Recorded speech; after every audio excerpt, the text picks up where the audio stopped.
Good morning friends, আমার চ্যানেলে তোমাদের সবাইকে স্বাগত। আজকে তোমাদের সাথে আলোচনা করব জেনারেল অ্যাওয়ারনেস অ্যান্ড জেনারেল নলেজের 140তম পর্ব নিয়ে। তো আগের পর্বগুলির মতোই আজকের পর্বটিও খুবই গুরুত্বপূর্ণ হতে চলেছে, বিশেষ করে যারা কেপি কনস্টেবল এবং ডাব্লিউবিপি কনস্টেবল পরীক্ষা দিচ্ছ 2024-এ। তো প্রতিদিন ঠিক সকাল 6টায় আমি তোমাদেরকে এই পর্বটি করিয়ে থাকি। তো অবশ্যই সকলে যুক্ত হয়ে যাবে এই সময়। সমস্ত আপকামিং পরীক্ষার জন্যই এই পর্বটি উপকৃত হবে, যেমন KP constable, WBP constable, clerkship, miscellaneous, SI সমস্ত পরীক্ষাগুলিতেই। তো চলো আজকের ক্লাসটি শুরু করা যাক। তোমাদের প্রথম প্রশ্ন হলো, শ্রীরঙ্গপত্তমে স্বাধীনতা বৃক্ষ স্থাপন করেছিলেন কে? এসআই এ এই কোশ্চেনটি এসেছিল।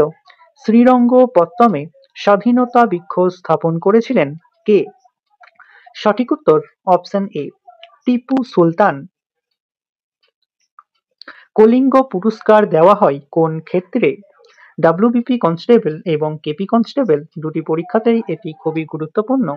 কলিঙ্গ পুরস্কার দেওয়া হয় কোন ক্ষেত্রে? সঠিক উত্তর অপশন সি, বিজ্ঞান ক্ষেত্রে। আলোর পরিমাপের একক কি? 5টি স্টার দিয়ে রেখো। আলোর পরিমাপের একক কি? সঠিক উত্তর অপশন ডি, ল্যাক্স। সার্কের সদর দপ্তর কোথায় অবস্থিত? ডাব্লিউবিপি কনস্টেবল, কেপি কনস্টেবল দুটি পরীক্ষাতেই এটি বহুবার এসেছে। সার্কের সদর দপ্তর কোথায় অবস্থিত? সঠিক উত্তর অপশন বি, নেপালের কাঠমান্ডুতে। এ নেশন ইন মেকিং কার লেখা? 5টি স্টার দিয়ে রেখো। ডাব্লিউবিসিএস 2021-এ এই কোশ্চেনটি এসেছিল। এ নেশন ইন মেকিং কার লেখা? সঠিক উত্তর অপশন এ, সুরেন্দ্রনাথ বন্দ্যোপাধ্যায়ের। কোনটি ভারতের প্রাচীনতম জলবিদ্যুৎ কেন্দ্র? ডাব্লিউবিসিএস-এ এই কোশ্চেনটিও এসেছিল। কোনটি ভারতের প্রাচীনতম জলবিদ্যুৎ কেন্দ্র? সঠিক উত্তর অপশন সি, শিবসমুদ্রম। পাট গাছের কোন তন্তু পাট হিসাবে পরিচিত? 5টি স্টারের জায়গায় তোমরা 10টি স্টার দিয়ে রেখো।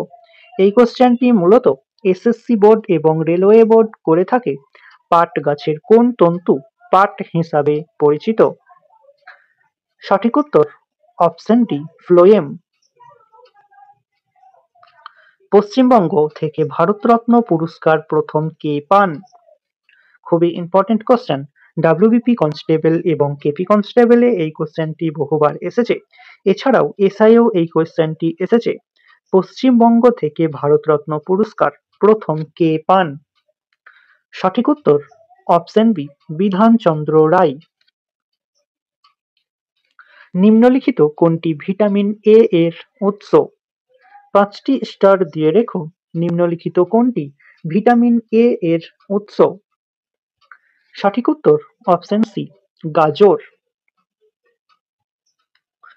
কে সার্কিট ডিজাইনে বুলিয়ান বীজগণিতের প্রথম প্রয়োগ করেন? খুবই ইম্পর্টেন্ট কোশ্চেন। এসএসসি বোর্ড এই কোশ্চেনটি করেছিল 2021-এ। কে সার্কিট ডিজাইনে বুলিয়ান বীজগণিতের প্রথম প্রয়োগ করেন? সঠিক উত্তর অপশন ডি, ক্লদ স্প্যানন। অক্সিজেন ও ওজোন পরস্পরের কি? খুবই ইম্পর্টেন্ট কোশ্চেন। অক্সিজেন ও ওজোন পরস্পরের কি? সঠিক উত্তর অপশন ডি, অ্যালোট্রোপ। ইকোলজির বিজ্ঞানসম্মত সংজ্ঞা কে প্রদান করেছেন? এসআইএ এই কোশ্চেনটি এসেছিল। ইকোলজির বিজ্ঞানসম্মত সংজ্ঞা কে প্রদান করেছেন? সঠিক উত্তর অপশন বি, হেকেল। নিম্নলিখিত কোন প্রাণীর রক্ত নীলা বর্ণের? 5টি স্টার দিয়ে রেখো। নিম্নলিখিত কোন প্রাণীর রক্ত নীলা বর্ণের? সঠিক উত্তর অপশন সি, চিংড়ির। ইন্ডাস্ট্রিজ অ্যাক্ট কত সালে গৃহীত হয়? ডাব্লিউবিসিএস 2016-তে এই কোশ্চেনটি এসেছিল। ইন্ডাস্ট্রিজ অ্যাক্ট কত সালে গৃহীত হয়? সঠিক উত্তর অপশন বি 1951 সালে। পিসার হেলানো মিনার কোথায় অবস্থিত? 5টি স্টারের জায়গায় তোমরা 10টি স্টার দিয়ে রেখো। পিসার হেলানো মিনার কোথায় অবস্থিত? সঠিক উত্তর অপশন সি ইটালিতে। কলকাতা মাদ্রাসা প্রতিষ্ঠিত হয় কার উদ্যোগে? খুবই ইম্পর্টেন্ট কোশ্চেন। কলকাতা মাদ্রাসা প্রতিষ্ঠিত হয় কার উদ্যোগে? সঠিক উত্তর অপশন ডি ওয়ারেন হেস্টিংসের উদ্যোগে কলকাতা মাদ্রাসা প্রতিষ্ঠিত হয়েছিল। ড্রেকান ট্র্যাপ কথাটির অর্থ কি? ড্রেকান ট্র্যাপ কথাটির অর্থ কি? কেপি কনস্টেবল এবং ডাব্লিউবিপি কনস্টেবল দুটি পরীক্ষাতেই এই কোশ্চেনটি বহুবার এসেছে।